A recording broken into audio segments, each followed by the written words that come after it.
Hey guys, welcome back. In this video, I'll show you how to change the name of the tab in Shopify store. Let's get started. So let's first see what our tab name looks like. So click on the view store right here. And when you click on that, as you can see, the name is TR store right here.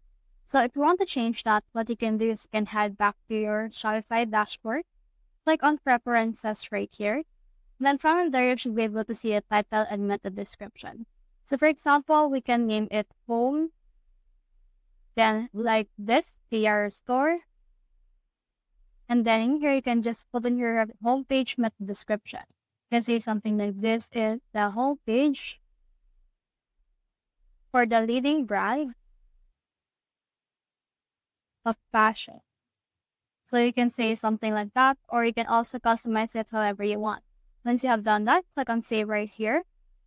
Then once you have clicked on save, head over in here again to the preview and then refresh it.